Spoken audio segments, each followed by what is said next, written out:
Yo, what's up guys, Mr. Operative HU here, bringing you guys another gameplay for the G11.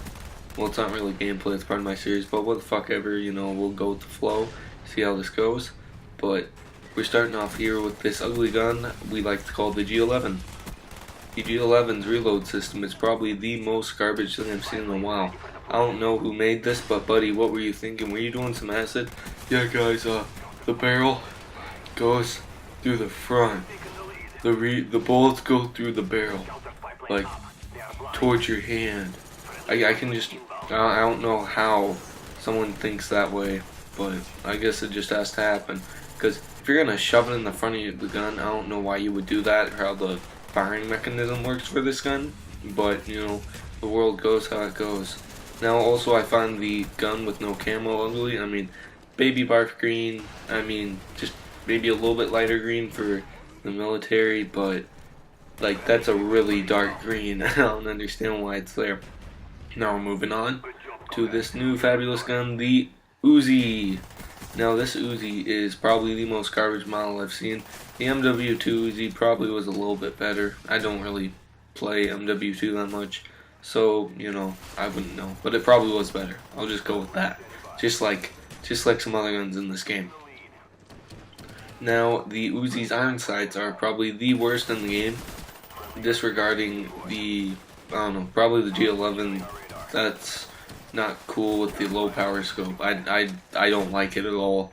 It's the weirdest sight I've seen, though I wouldn't really consider that iron sights, but fuck it, we'll go with it. Just like I said earlier, we're fucking going with it and going with this.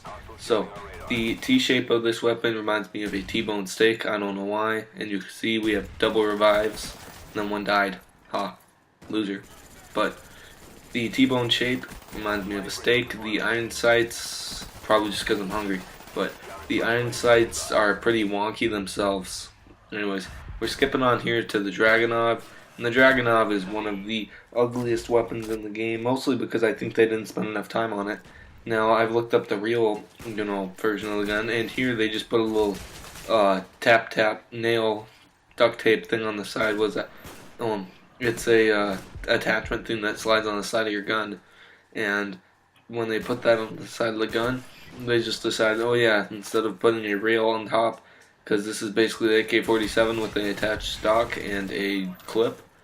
In a general sense, if you guys have seen a real picture of the gun, it basically looks like that, and that's how it is. But it is, you could take it as a single fire AK-47, or however you would like to. But the gun's iron sight, one of my iron sights, what the fuck? No, the scope is odd because I don't see bullet drop anywhere in this game, unless it's with an RPG where that shit curves up or curves down or curves to the side or left or right.